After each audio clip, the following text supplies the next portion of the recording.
everyone, and welcome to today's CAPE webinar. My name is Kirat Gurwal, and I'm an emergency physician and researcher at the Schwartz-Reisman Emergency Medicine Institute at Mount Sinai Hospital and the University of Toronto. Our webinar topic today was independently conceived by our scientific planning committee, which is made up of Drs. Stacey Kitts, Eddie Lang, Rob Stenstrom, and myself. My disclosures are as follows. And the other committee members also have no conflicts of interest to declare. This program received financial support from BMS Pfizer in the form of an education grant, and all efforts were made to mitigate any potential biases. Now, a little background on this webinar's development.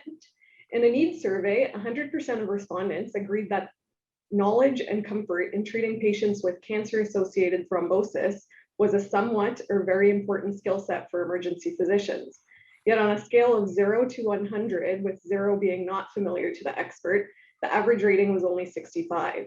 In addition to this identified gap in confidence, recently released guidelines from the American Society of Hematology make this a timely topic for emergency physicians. Furthermore, many emergency physicians may not have readily available access to a thrombosis clinic, and therefore must have the knowledge and confidence to manage patients with cancer-associated thrombosis, both in the emergency department and in the weeks following discharge. In addition, physicians need confidence when deciding to admit or discharge patients with cancer-associated thrombosis. And finally, physicians need to be familiar with the appropriate testing for thrombosis and use of anticoagulants, such as low molecular weight heparin versus direct oral anticoagulants in this population. Therefore, our learning objectives are as follows. So 1, to describe the initial evaluation and management of cancer-associated thrombosis, or CAT, based on patient disposition following new American Society of Hematology guidelines. 2, to distinguish unique features of CAT versus not CAT venous thromboembolism. And finally, to understand the evolution of CAT management in the context of specific cancers and bleeding risk, specifically related to the use of direct oral anticoagulants versus low molecular weight heparin. To increase the interactivity of today's session, we're going to encourage you to use the chat feature on the website to submit your questions, and we'll try to address as many of these as we can. We'll also be doing some audience polling throughout the webinar, and for that you'll need access to the Mentimeter website, which is shown on this slide, which you can access via this website link on the slide or this QR code. Once you're on the Mentimeter website, you'll be prompted to enter the code on the screen and then answer each question as it comes up. Just to get everyone warmed up, here's a polling question to learn a little bit more about today's audience. So please go ahead to the Mentimeter website and enter the code and answer this question. As everyone is responding to the poll question, I'd like to introduce our speakers. So first of all, we have Dr. Ward, who is a clinical professor in the UBC Department of Emergency Medicine. He's a former hematologist and general internist and is currently an emergency physician at St. Paul's Hospital in Vancouver. Dr. Mark Carrier is the head of the Division of Hematology at the Ottawa Hospital, a professor in the Faculty of Medicine, Department of Medicine, and a senior scientist in the Clinical Epidemiology Program of the Ottawa Hospital Research Institute. He holds a Tier 1 research chair in venous thromboembolism and cancer from the Faculty of Medicine at the University of Ottawa. Thank you, Drs. Ward and Carrier, for being with us today. And now I'll hand it over to you. Welcome, everybody. Thanks, Kirat, for introducing us. It's a pleasure to be here today. I think we're particularly lucky to have Mark with us. If anybody's read this literature, they'll have seen Mark's name sprinkled through many different papers, so we're really lucky to have him here to offer us his insight into things.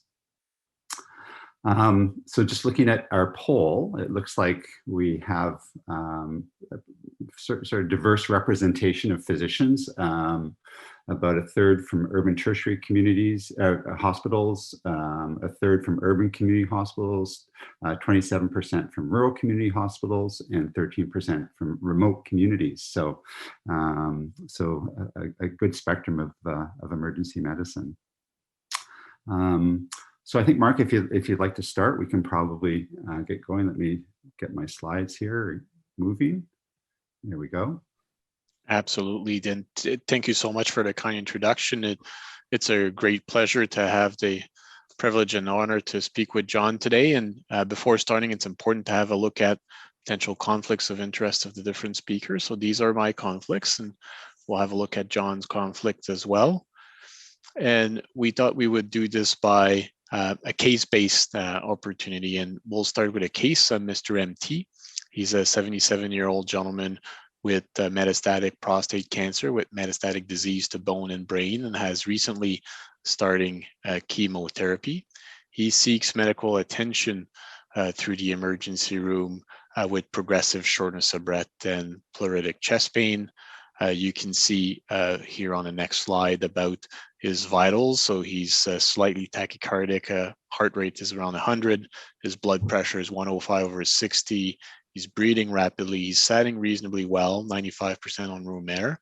He has a past medical history of type 2 diabetes, hypertension, and when you do basic blood work, his CBC parameters are more or less within normal limit with good creatinine clearance. He also has troponins done, which are normal limit, and you kindly did a POCUS, which shows equivocal right ventricular dilatation. And therefore, the next step, of course, after pretest probability, some initial investigation is to send the patient for CTPA, which reports bilateral segmental pulmonary embolism. And that leads us to the first question as emergency room doctors: what treatment would you initiate for Mr. MT?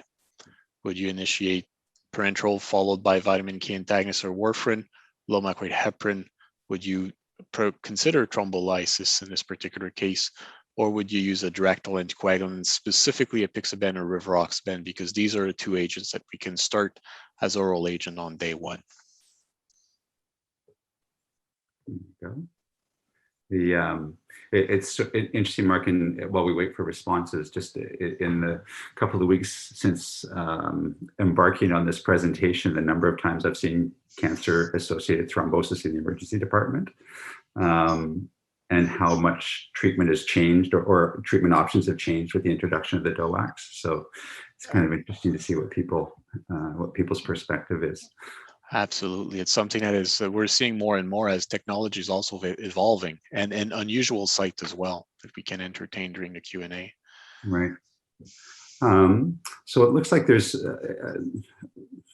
sort of a reasonable split between low molecular weight heparin and direct oral anticoagulants. And actually it looked like people were favoring low molecular weight heparin initially, but it looks like a slight preponderance to using DOACs. I guess it also leads us to the next question on about how would we treat Mr. MT with a new diagnosis of bilateral segmental pulmonary embolism? Would it be in hospital, or would you feel comfortable managing this patient as an outpatient?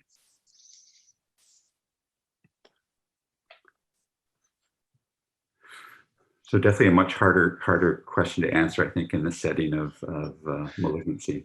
Absolutely, and will depend on logistics as well, right? Some people may have good short-term follow-up or access to internists or hematologists doing thrombosis and being able to follow up on the patients, whereas it may not be possible in other setting, and that will be an important factor as well. Mm.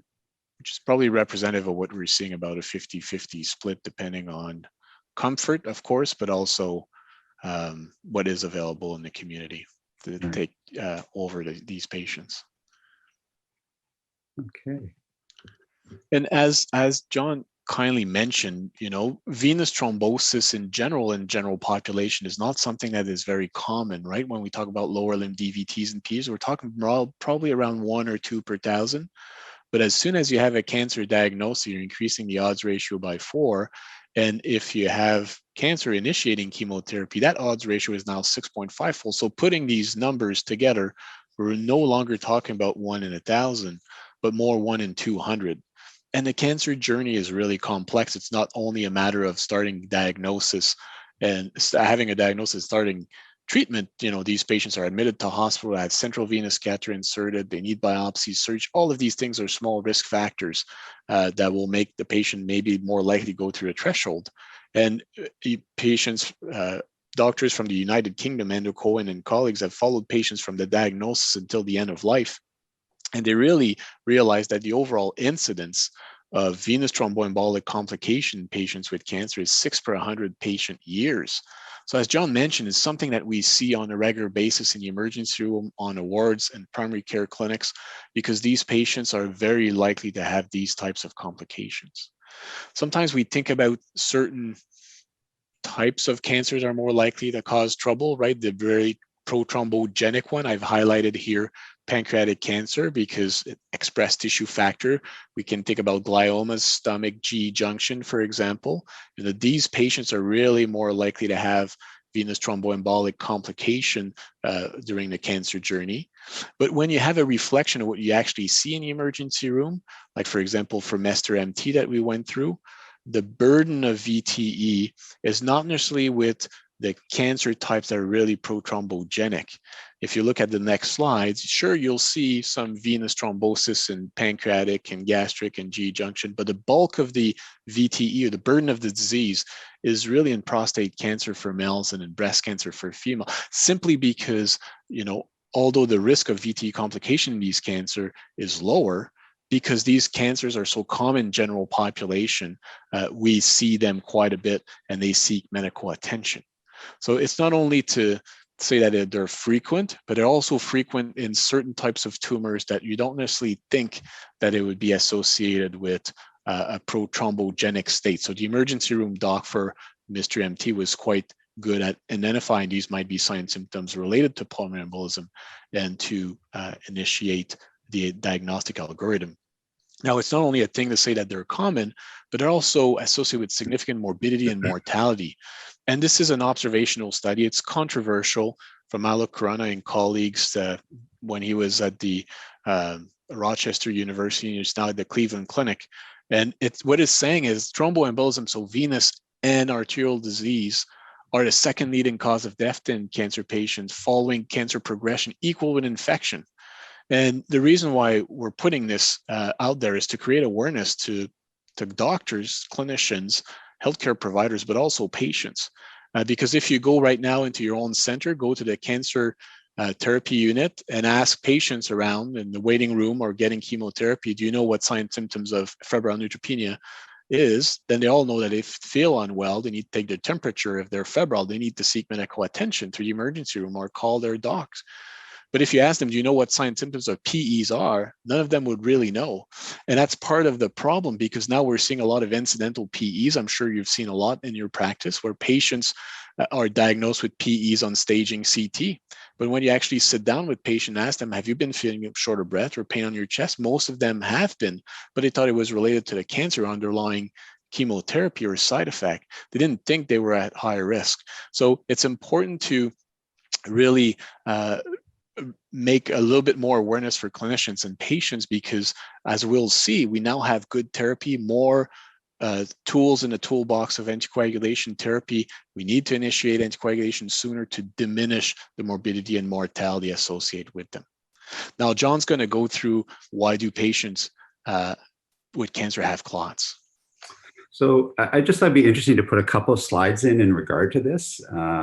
It doesn't obviously change how we investigate or manage these patients, but I think it's conceptually, as I say, conceptually quite interesting.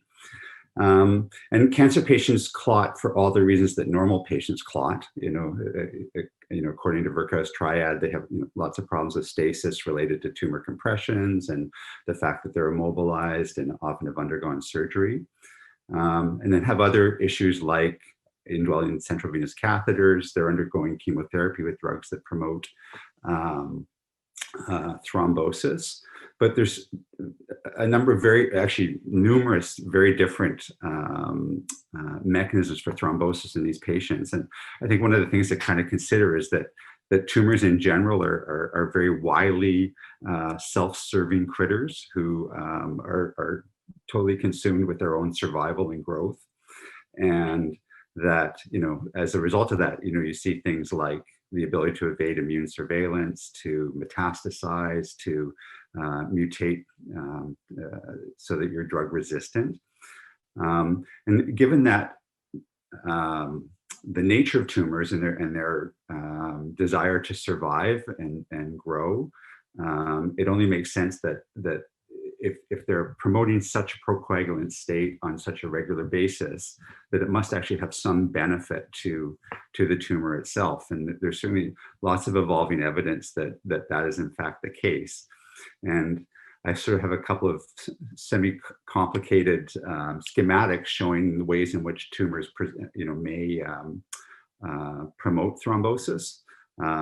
These are in fact actually don't do justice to the true complexity of the process, but just as sort of broad concepts.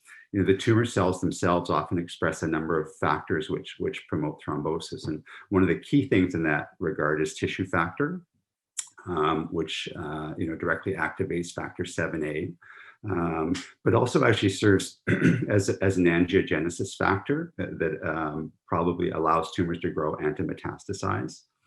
In addition to the tissue factor on the surface of the cell, tumor cells release microvesicles or microparticles, which actually have tissue factor on it, and phospholipids, which also promote thrombosis.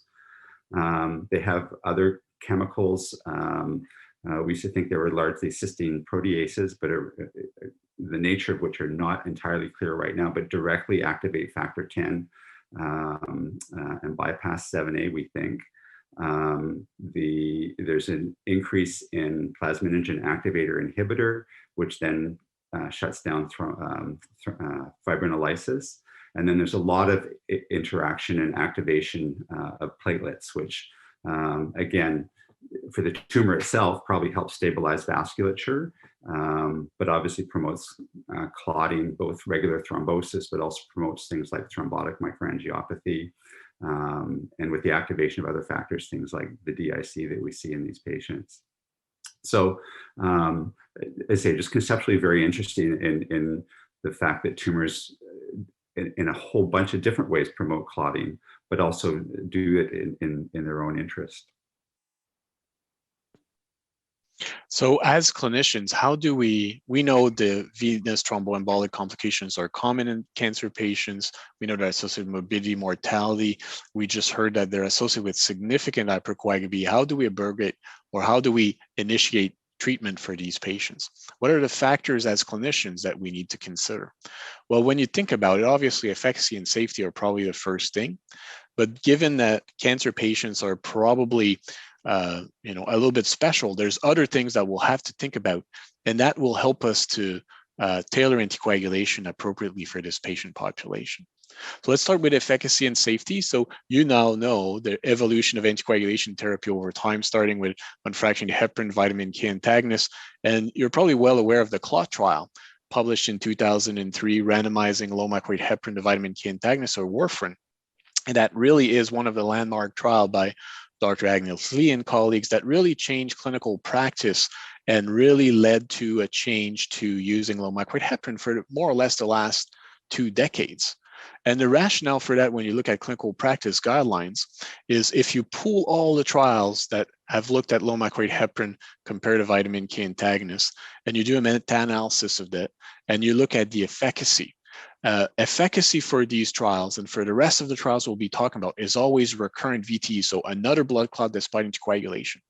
Well, on your left-hand side, when you're looking at efficacy and you look at trials that compare low microwave heparin vitamin K antagonists, you can see that patients that received low microwave heparin was associated with a lower risk of recurrent VT, so more effective, decreased by about 50%.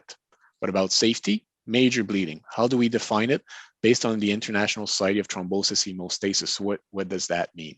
Well, it means that you need to be bleeding in a critical site or a fatal bleed, or that you have a drop in your hemoglobin by about 20 points, or you need 2 units of packed red blood cell. So you can see that low microwave heparin compared to warfarin, more efficacy, no change in bleeding. And that has led to the clinical practice changes that we know. And until very recently, low microwave heparin was the first line for all patients with cancer-associated thrombosis. Now, over the past 18 to 24 months, new trials have compared the different directal anticoagulant to low microwave heparin. 3 landmark trials have been published, and this is what we'll discuss today to try to see if we can incorporate the data into clinical practice guidelines, but also can we include that in Canadian practice or not. So there's 3 trials. The first one is Okusai VTE cancer. It's a large non-inferiority randomized control trial, open label, enrolled over 1,000 patients and randomized folks to 5 days of low-microid heparin followed by edoxaban at a dose of 60 milligrams PO daily. And the comparator was the clot regimen of dalteparin. If you go to the next slide, John, you'll see at the left side of the table, the comparator for all these different trials are always dalteparin, 2 units per kilogram per day for the first month and 150 international units per kilogram per day thereafter. This is the comparator for all of them. So Okusai VTE cancer was the first trial in 2018. And if you couldn't go back again, sorry, the only difference with that particular trial is the primary outcome measure is slightly different, recurrent VTE, and the duration of treatment is 12 months. And our brain is wired around 6-month follow-up period for these trials. In the middle, you have SELECT-D that was published 2 months after Okusai VTE cancer. It's not a phase 3 study. It's a pilot study. It was meant to have a look at the estimate around the risk of recurrent for folks receiving rivaroxaban. So it wasn't really powered to detect the difference between the 2 treatment arms, but we're still going to have a look at the results because it's using rivaroxaban at the PE and DVT dosing. So be mindful of that. It's 15 milligrams PO BID for 21 days and 20 milligrams PO thereafter. And the primary outcome measure was recurrent VTE efficacy, 6-month follow-up period. And last but not least, on your right-hand side, the Caravaggio, largest of the phase 3 studies, randomized control trial, open label, over 1,000 patients, randomized the apixaban, PE and DVT dosing, so 10 milligrams PO BID for 7 days, then 5 milligrams PO BID thereafter. And again, the risk of recurrence, the primary outcome was recurrent VTE, and the duration of treatment was 6 months. So what do we do when we try to pool all these data together? Well, we look at efficacy, of course, and that would be recurrent VTE despite anticoagulation. And there's been a number of randomized control trial, but even more systematic review meta-analysis published, and then we're showing you one here on this next slide. And you're looking at pooled outcome for efficacy, looking at the 3 trials we just talked about. And you can see that overall, directal anticoagulants were associated with a lower risk of recurrent VTE compared to low microid heparin, decreasing the risk by about 30%. However, that came at an increased risk of having major bleeding complications for some of these trials. And you're seeing this here with major bleeding. So you can see that overall, when we pool the results of all these trials, looking at an outcome at 6 months, patients that received directal anticoagulant had a 36% higher risk of having major bleeding complication. Now you can see here when you look at the different trials, there's a little bit more heterogeneity. Some of these trials, Okusai VTE cancer, SELECT-D, might have been associated with slightly higher risk, whereas we didn't see that with Caravaggio. And we'll come back to that because we'll need to use that to tailor clinical practice down the road. And last but not least, clinically relevant non-major bleeding. So what is that? Well, as we mentioned, major bleeding is pretty much a strict definition, right? But if you have a patient seeking medical attention in your emergency room, patient has hematuria, requires cystoscopy, 1 unit of packed red cell, requires hospitalization for total bladder irrigation, none of this makes the criteria for major bleeding, but you and I think we agree that this is clinically relevant. So there's another definition for this, and when bleeding patients need to seek medical attention, that would be categorized as clinically relevant non-major bleeding. And you can see that patients receiving a directal anticoagulant had a higher risk of that happening compared to low microid heparin. And that'll be important to keep in mind when we decide on which anticoagulation to start, depending on the other factors that we'll just have a look at. Now, this is efficacy and safety. It's not as straightforward as when we compare low microid heparin to vitamin K antagonists. There's better efficacy, but increased risk of bleeding. Can we tailor anticoagulation based on different things? Let's start with tumor type. And when you look at Okusai VTE cancer, remember this has compared edoxaban to low microid heparin, and you look at major bleeding. We know there's a statistically significant increased risk of major bleeding for those that receive edoxaban compared to dalteparin. Hazard ratio is 1.77. Let's look here on this slide at the component of major bleeding. Well, the difference is not with fatal bleeding or intracranial bleeding, as you can see. The difference that I've put on bold is the difference in upper gastrointestinal type of bleeding. So higher chance of having upper GI type of bleeding.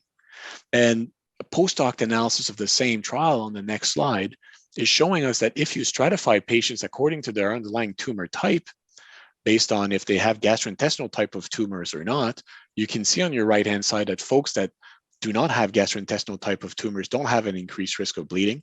But on your left, you can see that if folks had gastrointestinal type of tumors, the hazard ratio was 4, so 4-fold higher risk of having major bleeding complication for folks that receive edoxaban compared to low molecular weight heparin.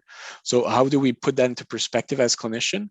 Well, probably that folks that have gastrointestinal tumors, maybe those that are, intraluminal unresected type of tumors at higher risk of having upper GI bleeding. So we need to be mindful of that when we make the initial choice of anticoagulation. And this was the same story in SELECT-D on the next slide. If remember, much more modest sample size, but when you look at the granularity of major bleeding, there's an increased risk of gastrointestinal bleeding for folks that receive a direct anticoagulant, in that particular case, rivaroxaban. Now, what's interesting about SELECT-D is, remember when we had a discussion about clinically relevant non-major bleeding? Well, there's a big difference between rivaroxaban and low molecular weight heparin in that particular trial regarding clinically relevant non-major bleeding. And that was a 9% increased risk, and that was mostly hematuria, mostly in folks with genitourinary type of tumor. So us as clinician, we also need to be mindful that if we have these types of tumors, especially if it's unresected, we need to be very mindful of that. Now, these signals were not seen in Caravaggio that you're seeing on this slide here. I mentioned there was no difference between apixaban and dalteparin regarding major bleeding, and no difference when you look at the location of the major bleeding between upper and lower type of GI bleeding episode. Now, is this related to because apixaban is BID versus once a day, so higher trough but lower peak? Is it because these types of studies included different types of tumors and randomization cannot be stratified based on tumor type, and therefore maybe there's imbalance between stage and tumor? No one knows for sure. The post-hoc analysis of Caravaggio was reassuring, but I think we still need to be mindful of the previous signal and incorporate that when we make a treatment decision. Now, the other factor that you may want to consider, just like for MSTR-MT, is the presence of intracranial disease. And you'll see that on the next slide. So if you have a patient with brain mets, do you start anticoagulation? Well, most of the clinical practice guidelines will say, yes, if you have brain mets, you need to start anticoagulation. This is a systematic review meta-analysis. We're way beyond guidelines now. This is observational data, trying to pull different estimates. But as clinicians, the data is not the best, but this is what it is, and we need to make treatment decision. But you can see here that folks that had brain metastatic disease receiving anticoagulation were not at high risk of having intracranial hemorrhage. Admittedly, different types of blood thinners, mostly warfarin, low molecular weight heparin, different indication, but at least it's a little bit reassuring. But your question is, well, what about the DOACs? Is that safe in that patient population? This is an important discussion because in the 3 trials that we talked about, there is very few patients that had intracranial brain metastatic disease or primary brain tumors.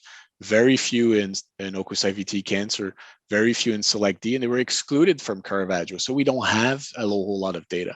The same group that did the systematic review did also this observational study. So retrospective, many limitation, hypothesis generating, but when they looked at patients with primary brain tumors and folks with intracranial metastatic disease, they didn't see a whole lot of difference between DOACs and low molecular weight heparin for these patient populations. So this was a US trial, so mostly rivaroxaban and enoxaparin, but maybe a little bit reassuring. And therefore, me personally, when I make a decision about tailoring anticoagulation, I don't let metastatic brain disease too much in the equation unless there's signs of bleeding on the last CT, of course. So that's just something to keep in mind. The next thing that may be important is drug-to-drug interaction. So they may not be as relevant for emergency room docs, but some of them might be important to keep in mind. Because if you remember that DOACs have less interaction than vitamin K antagonists, but more so than low molecular weight heparin. And if you have medication that are strong inhibitors of both the CYP3A4, which is metabolism by the liver, or the glycoprotein P, which is transport to the gut, you may increase the level, and therefore your patient will be at higher risk of bleeding troubles. And if you have strong inducers of both pathways, then the levels may be lower, and then you may be at high risk of recurrence. Now, most of these things are more theoretical than practical, but there's a little bit of data from Ontario looking at the risk of having hemorrhagic troubles if you have drug-to-drug interaction, and they're seeing a signal. So these are patients, not cancer-associated thrombosis, but patients on a DOAC that receive clarithromycin, for which there is a known drug-to-drug interaction, versus azithromycin, for which there are not. And then they looked at patients seeking medical attention and hospitalization at 30 days for hemorrhagic complication. And you can see that folks that had the drug-to-drug interaction had a small but statistically significant increased risk. So just something to keep in mind, that, you know, Lexicom is often something that I would use in clinic just to make sure there's no interaction. Anti-seizure medication, HIV medication, some of the antibiotics, you just need to be mindful of them. And if there is a drug-to-drug interaction, maybe you want to use something else, because there's different drug-to-drug interaction between different DOACs, and certainly between low molecular weight heparin and the different rectal anticoagulants. Last but not least is obviously patient perspective, because when patients with cancer are seeing us with clots, they don't see themselves as a clot patient, an emergency room patient. They see themselves foremost as a cancer patient. So their thing on their mind is, Mark, do whatever, but don't interact with my anti-cancer treatment. Don't delay that surgery. Don't change my chemotherapy. Then they'll manage with, you know, their most important attribute will be efficacy and safety, and lastly, route of administration. And the reason why I'm saying this is, pick the right agent based on all the different factors we just looked. Because when you explain to patient why you're picking an agent or another, they'll be acceptable independent of what the route of administration is. So let's have a look at the most recent recommendation with John. So having looked at all the data that Mark's presented to us, the American Society of Hematology has come up with specific recommendations in terms of treating patients with malignancy. And their first recommendation is that patients with cancer and VTE should be managed with either DOACs or low molecular weight heparin. And either of those agents can be initiated in those patients. And for the short-term treatment of venous thromboembolism for patients with active cancer, the panel suggests DOAC over low molecular weight heparin. And actually, in reading that, Mark, the question I would have is, how often are patients with malignancy being treated short-term? Like I would have thought most of these patients would be on long-term, if not indefinite treatment. Yeah, it's a good question, John. So you're right that you know, we say short-term in the American Society of Hematology guidelines because the data is up to 6 months. But you're right that if there's ongoing treatment or underlying cancer being present after 6 months, these patients remain on long-term, because the risk factor, the reason why they had the clot, is the cancer. So it's still present. Stopping anticoagulation would just lead them to higher risk of recurrence. So the short-term treatment, I think, was to say, trying to discriminate the initial 5-7 days, then short-term up to 6 months, and then long-term thereafter. So the initial 6 months for most patients, DOAC may be favorable over low molecular weight heparin. Right. Okay. And then this sort of reflects our understanding of how patients are being managed nowadays in Canada, and the preference does appear to be DOACs, which you know would certainly be supported by the data. And I think in incorporating all the considerations that Mark mentioned, certainly patient preference would be significantly higher. Patients generally don't like having to self-inject low molecular weight heparin on a daily basis. But there are other considerations that may influence that decision, and we'll talk about some of those shortly. So if we go back to the patient that Mark presented initially, our decisions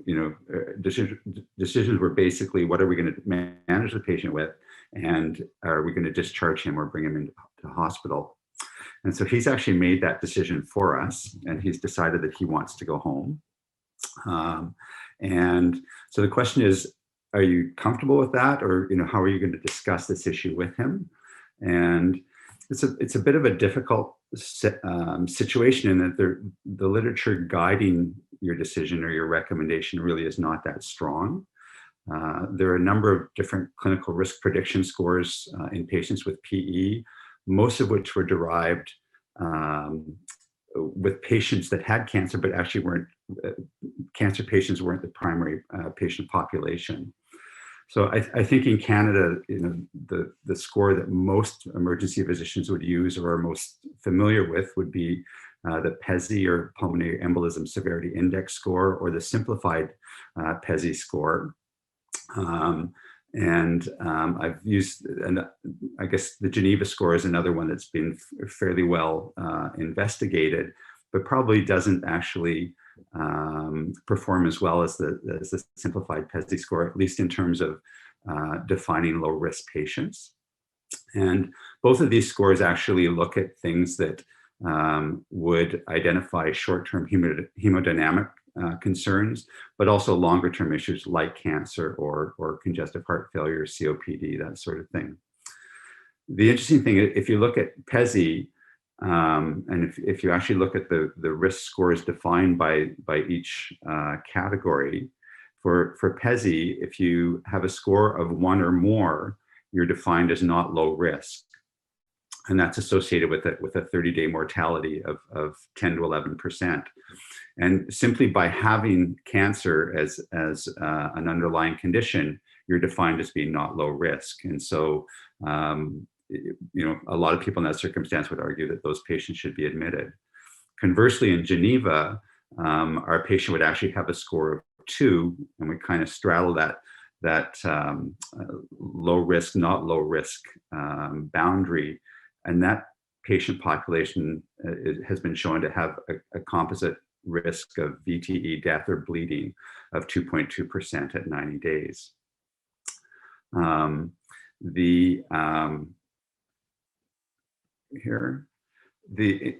terms of patients with cancer itself, again, it hasn't really been studied that extensively. I put up this scale. This was actually developed in Ottawa, and a relatively simple score to apply. The problem with it is that it hasn't, and actually in Ottawa it was validated, but hasn't consistently been validated in other centers. So still not ready for prime time. And again, as I say, when studying in Ottawa, did define a fairly low risk patient population with a 5.8% risk of recurrence at 6 months, but a fairly significant risk if they were non-low risk. So again, I think in this patient, and Mark, again, I'd be curious to know whether you would admit the patient or not. I think he's not particularly hemodynamically unstable. If he was wanting to go home, I certainly wouldn't stand in his way.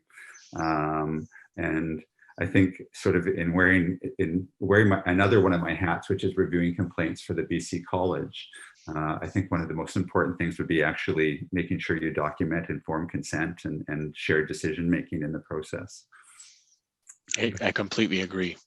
I would feel comfortable, but also in my setting, we have emergency room docs have access to quick follow-up with thrombosis, and can be easily organized. So that provides you a little bit with reassurance that he will be on blood thinners and followed up quickly. But overall, I think, as you mentioned, with the different things, I think his underlying risk of having adverse events in the next little bit is relatively low, and I'd feel comfortable with outpatient management, especially if that's his own preference. Okay. And then just sort of reviewing the topic in general, a number of other questions sort of came to mind that aren't necessarily well studied, or for which the literature doesn't provide clear guidelines, and thought it would be interesting to get your perspective on. And I guess the first of those is patients who are being staged, and in the process of the staging investigations are found to have asymptomatic or subsegmental PEs, and how you manage those patients. Yeah, it's something that we seem to be seeing more and more as technology is evolving, and we're seeing smaller and smaller caliber vessel for sure.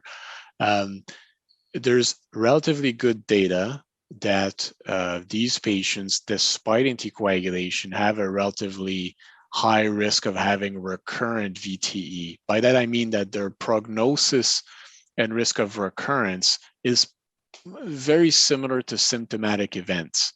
So right now, clinical practice guidelines would recommend the same treatment management for someone with an asymptomatic PE or incidental PE or a symptomatic one. So the same clinical practice guidelines would be applicable. And it's now more or less accepted because in the clinical trials that we reviewed together, incidental PEs were eligible for randomization. So if you look at the Okusai VTE cancer, a third of these patients had incidental PE, 50% of folks in Select D had incidental PE, and 20% of folks had incidental PE and Caravaggio, just to show you how frequent these events are. So, you know, if you're a thrombosis nerd like me or John, you know that the risk of recurrence, it's still a little bit lower compared to symptomatic event, but too high not to be treating them with anticoagulation, and therefore the safe thing to do is just to manage in a very similar way as symptomatic events. And what sort of platelet levels impact your decisions? Yeah, so usually I feel, and there's no data, of course, we're just talking about challenges and what we do, and I'd be curious to hear what you think as well, but usually platelet counts over 50 is good for full dose anticoagulation. If there's a platelet count between 30 and 50, then intermediate dosing. If it's less than 20, then I get sometimes a little bit nervous and would hold off on anticoagulation.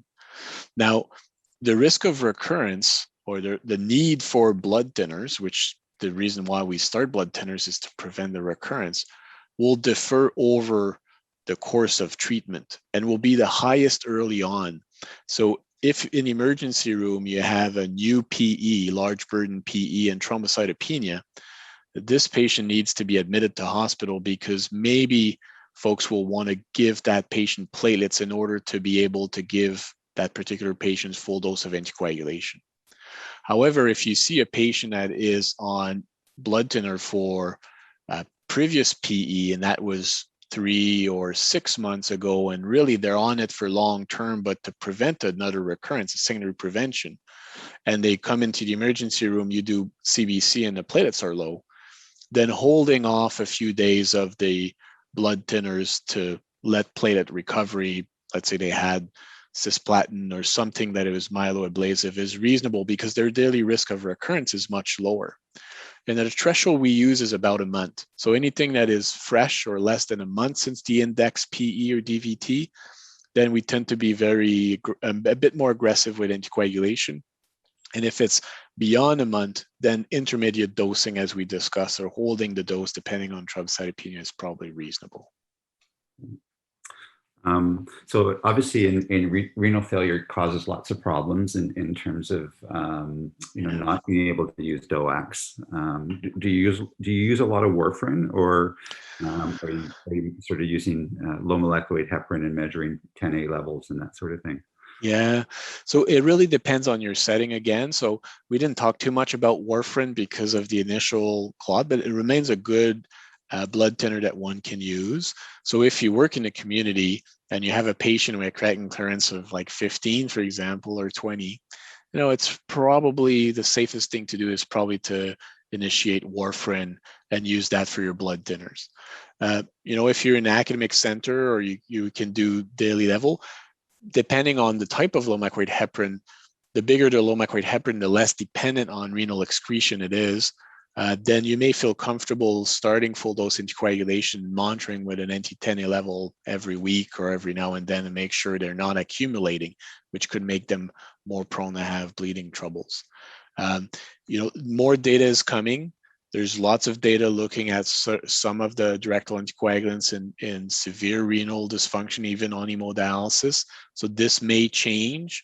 It certainly changes based on product monograph on the Canadian side versus the US.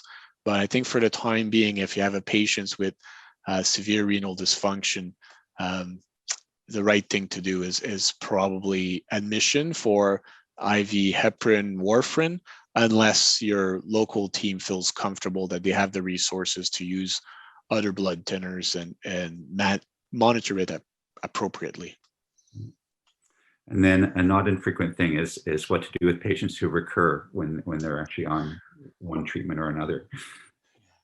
So that keeps me up at night for sure. So if they have a recurrence on low-max weight heparin, that's easy, because if they're on intermediate dosing, you boost them up to therapeutic dosing based on their weight. If they're already on therapeutic dosing based on their weight and have a recurrence, you can top it up by another 20 or 25% of low-max weight heparin, so the next pre-filled syringes. Often cancer patients have a lot of non-specific binding of the large chains of low-max weight heparin, and sometimes they just need to see a little bit more in order to have good anticoagulation management. What is a little bit unclear, because it's new, is would you have DOAC on, you should have a recurrent while on the directal anticoagulant? Because, we showed the data that maybe they're more effective than low-max weight heparin to a certain degree. So does it make sense to switch a failure on DOAC to low-max weight heparin? Well, of course, you need to make sure that patient was compliant and there's no absorption issues with previous bowel resection or surgery and other things, or colitis of some sort, because all the different DOACs are absorbed in different places. But what I tend to do is actually switch them to a parenteral agent at a therapeutic or slightly supratherapeutic dosing, and they seem to settle down over time. It may just be that there was not the right dose, or that parenteral route seems to be more effective for them. But there's studies ongoing to help us with that, because as we saw from the trials, 1 in 20 patients will have a recurrence despite being on blood thinners of some sort. So we see that not infrequently, and it is a particular challenge for sure. That's great. Mark, thank you for reviewing all that. That's really helpful for all of us. I don't know if we've accumulated questions over the course of the talk in the chat. Maybe we could look at those sorts of things. Yeah, we've got a few questions in the chat here, so I'll go through a couple of them. One person asks, does recommendations for anticoagulation change if the thrombosis is line related, with the line in or with the line out?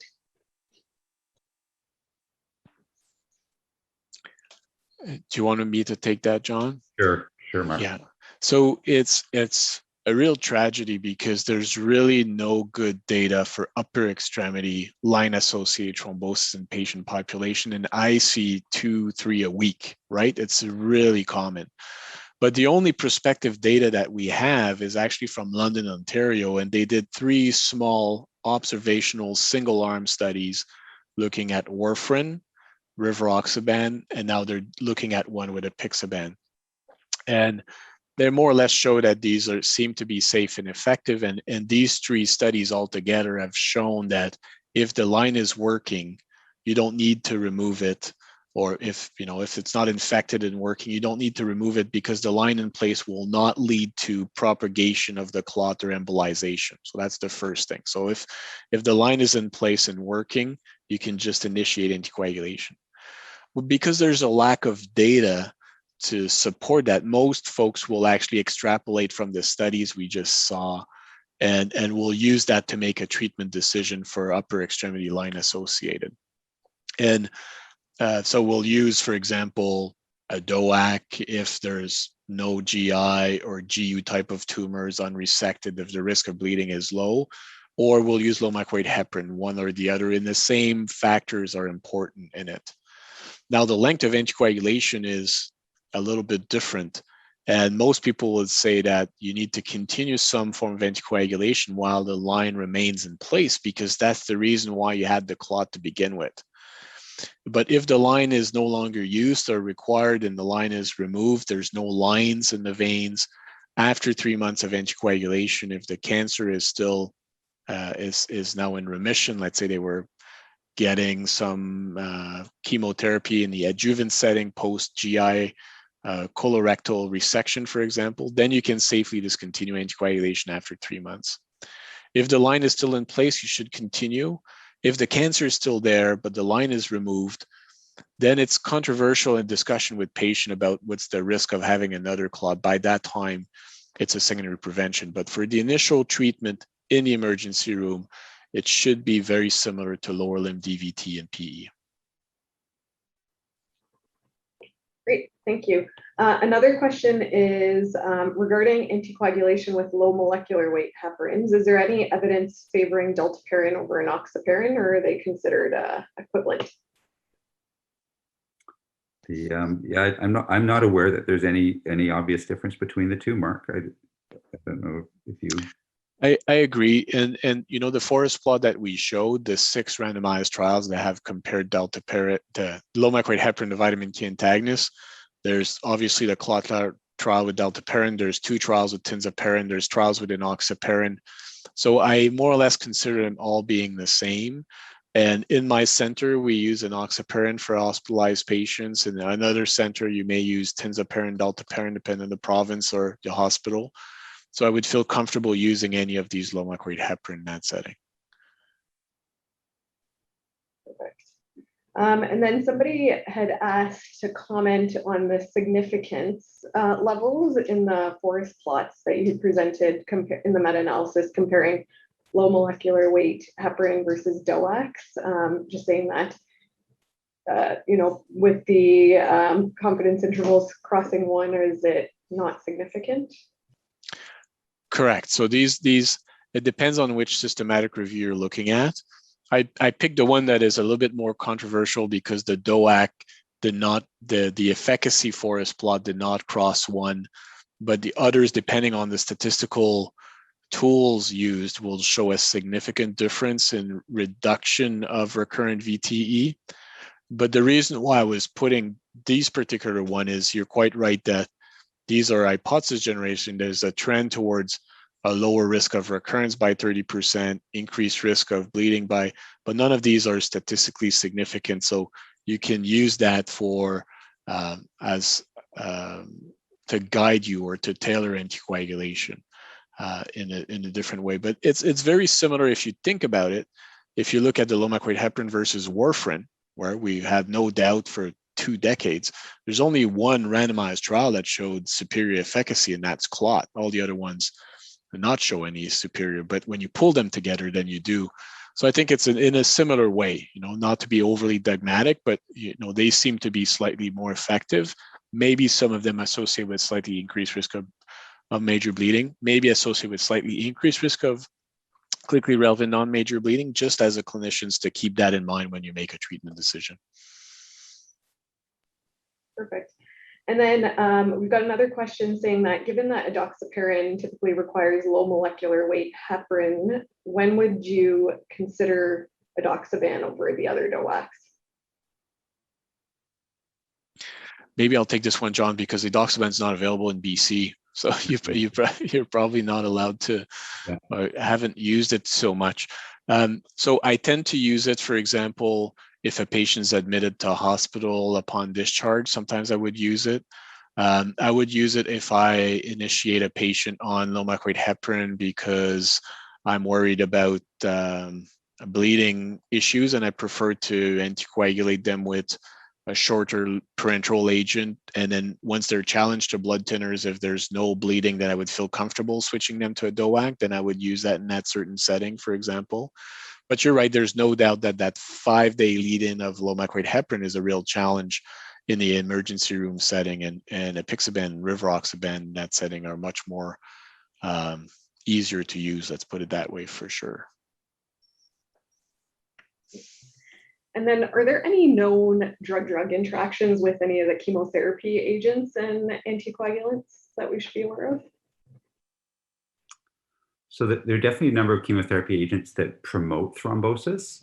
In fact, quite a few of them do, both arterial and venous thromboses. But I'm not aware that they actually change the management of the patient, or that the management changes your decision-making in terms of the anticoagulant.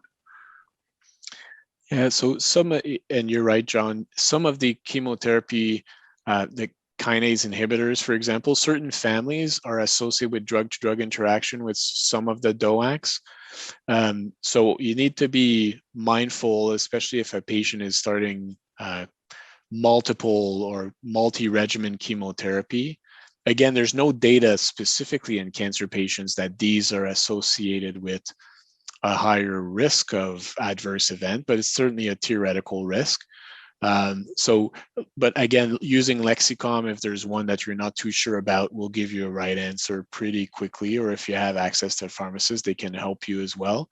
But there are some chemotherapies. They're a long laundry list, and they're not very effective in the setting of a presentation to show. And most of them are more theoretical. That's why we didn't spend too much time, John and I, to show you that. But if there's any doubt, it will take you 2 seconds to check with a drug-to-drug interaction checker software. Great, and I think we'll stop the questions there. All right, so just to summarize, the key takeaway messages from the talk are that DOACs provide an effective option to low molecular weight heparin for most patients with cancer-associated thrombosis and are preferred for most patients. Use of some DOACs in patients with GI cancers and history of GI bleeding is associated with higher rates of bleeding. And patient characteristics, including bleeding risk, cancer type, comorbidities, and potential DDIs need to be considered when choosing a specific DOAC. And so I'd really like to thank Mark for agreeing to take part in this, and the information you shared with us was very helpful and useful. So thank you very much. It was a great pleasure, and thank you for having me. Thank you, Drs. Wards and Dr. Carrier, for this very informative talk. You've provided us all with valuable pearls and tips for our next encounter with these patients. This session has been accredited by the College of Family Physicians of Canada and the Royal College, so please don't forget to complete your evaluation form and claim your credits. A certificate of attendance will be mailed out by CAPE together with an evaluation link.